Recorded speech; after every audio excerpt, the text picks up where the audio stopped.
Alright everybody, so in this video I would like to do this problem that you're looking at right here, but this is a problem I think is best broken into, at least for teaching purposes, smaller parts.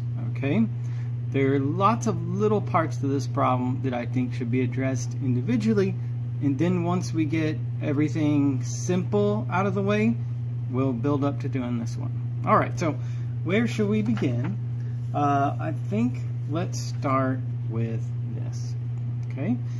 Alright, so we're going to forget about this one for a while, right here, and we are going to just do this one. Okay, so for this problem, I think this is going to be a U substitution. Okay, and so here's the formulas that come to mind. I know that the derivative with respect to x of tangent of x is secant squared of x, which I could write like that if I wanted to. You know, this is secant of 4x squared. Alright, so that 4x there tells me that it'd be like this, but it'd be U substitution.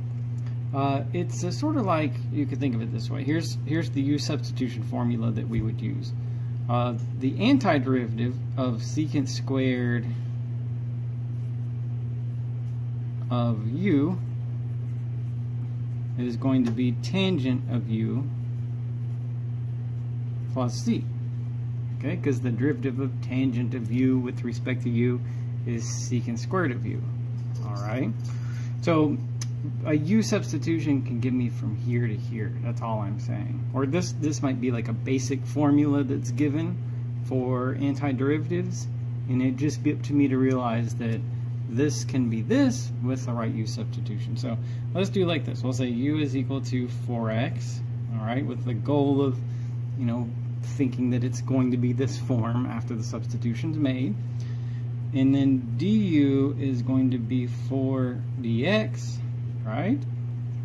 And in order to substitute that, I'll need to do division by 4 on both sides. So du over 4 is going to be dx. Okay, so there's my elements of my U substitution for this. Okay, now if these substitutions are made there, here's what I'll get. I'll get secant squared of u, right, and dx is going to be du over 4, and these things are just multiplied together, and so that 4 is like a factor of 1/4, right? Okay, so I'll factor that out,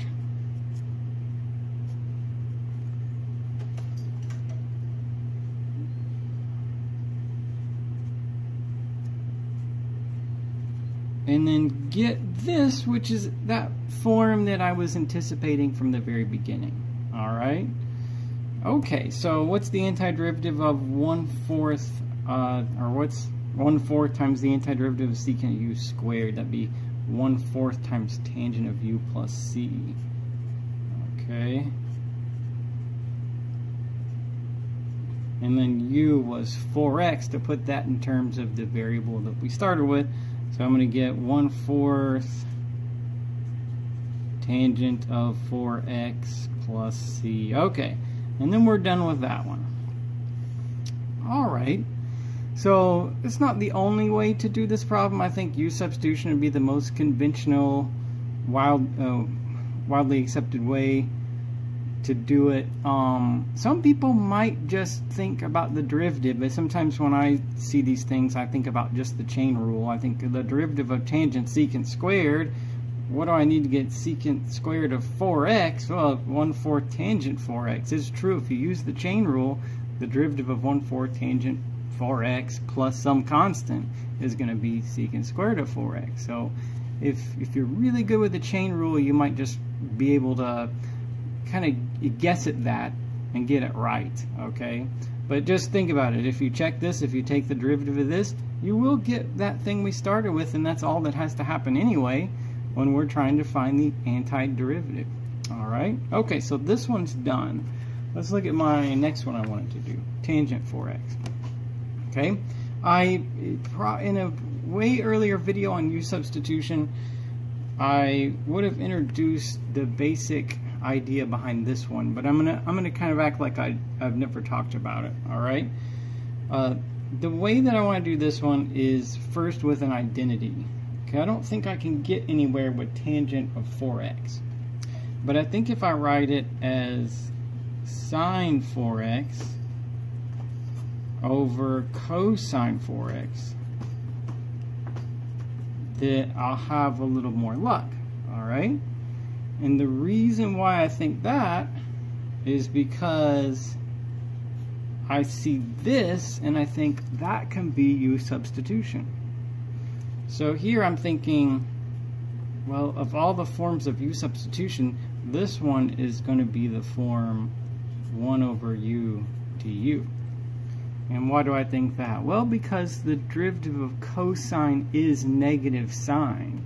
And I have these constants to work out in addition to that, but nonetheless I'm seeing a U, and then up there I'm seeing du. Okay, so when I put the tangent in terms of this identity that way, it makes me think, oh, I can do this by U substitution. All right. Okay, and here I'm just doing it by hand. I'm not using any kind of online calculators or anything like that.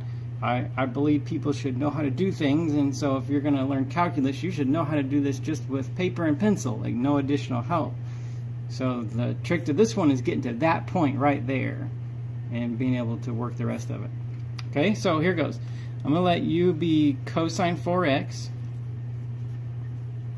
because I think it's going to be that form. And that would make du negative sine 4x times 4 dx. So I'll be using the chain rule. All right, derivative of cosine of u, if I was using the chain rule, is negative sine u times du dx. All right. So in this, I got that -1, and I've got this 4 that don't really admit to substitution up there, but I can fix that. I can divide by -4. So I'll get negative du over 4 is equal to sine 4x dx. Okay, now between this and this, my substitution can be made. So how about this? In this step right here, these substitutions will be in effect, and so that's going to be what? U on the bottom, cosine 4x, sine 4x dx. Okay, that part right there, that's going to be substituted as negative du over 4. So let's do like this. Let's say 1 over u negative du over 4. Okay, all right, and that's just by substitution, by putting these things there.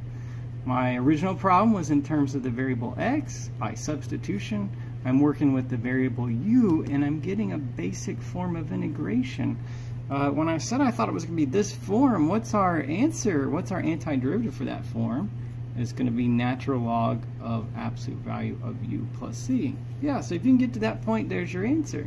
We're basically there at this stage, okay? What's that though? What factor is this negative and then the 4? That's a factor of -1/4. So let's pull that out. And then that does in fact leave us with this anticipated form of integration that I was thinking about right here. All right. Okay, so our answer, -1/4 natural log absolute value of u plus c. Given that my substitution for u was cosine 4x, it'll be natural log absolute value cosine 4x plus c. Okay, and then we're done with that one. All right, so I did now 2 in a row now that on their own they required maybe some sophistication with u substitution. All right. I don't think this is like a basic U substitution problem, like, you know, when you're teaching somebody how to do U substitution. It's not the first one you're going to show them, but hopefully, like, by the time I got here, you could kind of anticipate the rest of it. All right, hopefully you practice U substitution enough that you're to that point. That's what I'm hoping. Okay, if not, then we just keep practicing. Now, what about this one? Okay, I noticed about this one, it's a product. Okay, it's x times secant squared of 4x. Okay, and by that it makes me think integration by parts. All right, so I'm going to say integration by parts. All right, and the way that that works is from these you choose two functions. Okay, one of the functions up here, either x or secant squared of 4x, is going to be this function f of x, and the other one is going to be g prime. And in other videos I've showed you how you make that choice, but you make that choice, and when you make that choice, here is your result. The antiderivative of this is equal to f of x times g of x minus the antiderivative of f prime x g of x dx. Okay, where that is based on this initial choice. Now that's integration by parts. All right, I've discussed that in other videos. In this problem, what's going to work is if I choose f of x to be x. Okay, and g prime will be secant of 4x squared. Okay? Alright, now not only do we need f, but we need f prime. And not only do we need g prime, but we need g. So what's f prime in order to complete our integration by parts formula? It's 1. And then what's g? Well, so g would be something that if I took the derivative of it, I would get secant of 4x squared. And I'm just hoping that sounds kind of familiar. That's the antiderivative of secant of 4x squared. Remember when we did this one, I said, well, that being the correct answer, if I take the derivative of 1/4 tangent 4x plus c, I'm going to get secant squared 4x. Okay, that's what this process establishes. So that's actually what we want. Okay, this part right here, you know, universally in integration by parts will be the antiderivative of g prime x dx. That's how you find that part when you're going through and you're making this choice and figuring all this out. Okay, so we've done that already. That's why I included this as a separate part of my video, a separate problem. And it's 1/4 tangent 4x plus c. We just, for integration by parts though, we just need 1/4 tangent 4x. Okay. Alright, so now we have everything. We can complete this. Alright. So let's see. This will be f times g, so let's do 1/4 x tangent 4x.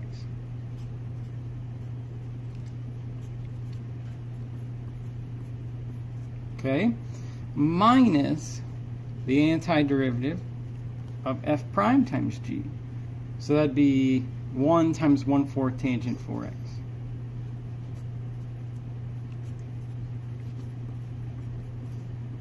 Okay, so like that.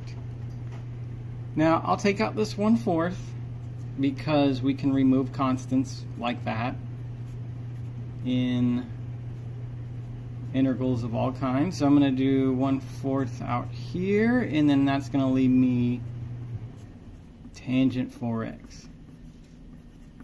Now you get here and you think, okay, now what do I do with that? I've got to know how to do this one to get anywhere. Antiderivative of tangent 4x. Well, that's another one that I've already talked about.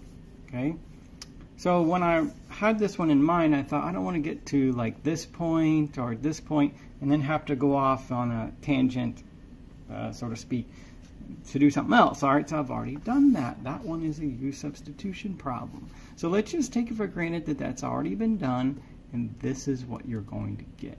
All right. So, okay, we'll get negative 1/4 times the antiderivative of tangent 4x, which we've already established. So that's going to give us 1/4 x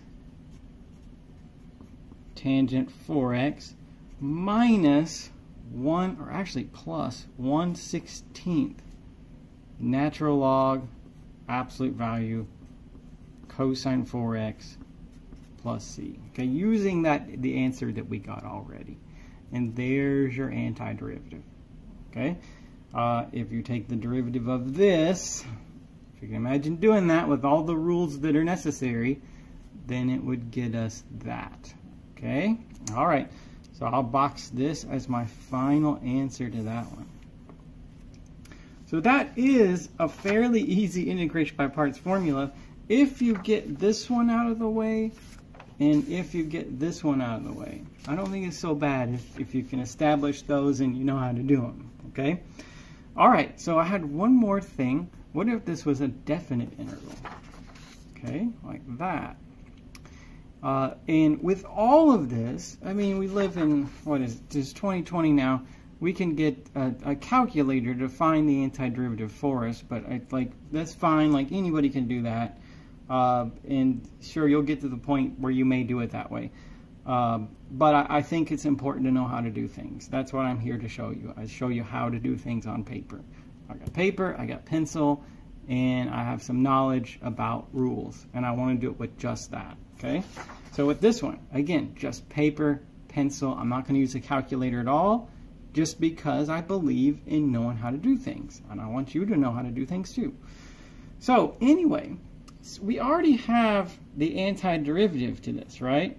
But in general, that's the way it would work for a definite integral. That's what the fundamental theorem of calculus says, is that, well, okay, to evaluate this definite integral, we'll find the antiderivative, however you would do that. In this case, we would use integration by parts, as I demonstrated already, and we would evaluate it between those bounds. Now, my antiderivative that I got was 1/4 x tangent 4x plus 1/16 natural log absolute value cosine 4x. Okay, and then plus c, but for a definite integral we don't need the plus c. It would cancel out anyway if we put it there. And so I want to do this. All right, let's start with pi over 16. If I put pi over 16 for x, then I'm going to get pi over 64. 1/4 times pi over 16. This will be what? Pi over 4. Tangent of pi over 4 is 1. So I get like that. Okay. Over here, I'll get 1/16 natural log. And what's cosine of 4 times pi over 16? So that's cosine of pi over 4, which is 1 over root 2. And I can lose the absolute value at this point because 1 over root 2 is a positive number. I don't need to say absolute value of a number that's already positive. So that's what I get with this one. With 0, I will get 0 there. And cosine of 0 is 1, and natural log of 1 is 0. So 0 is actually going to calculate 0 in both of these terms. So this is what I'll get. Now from here, I said, I'm just going to do, I know you could use a calculator to do this. I'm not interested in that because I don't think that that's hard to do. Can we reduce it from here? Just by yourself, no calculator, paper and pencil only. This actually can be reduced a little bit further. Okay, let's take pi over 64 and just leave that because there's nothing I can do with that. It's the logarithm that draws my attention. The reason why is because there are lots of rules for logarithms. One rule says that a division here is a subtraction here. Okay?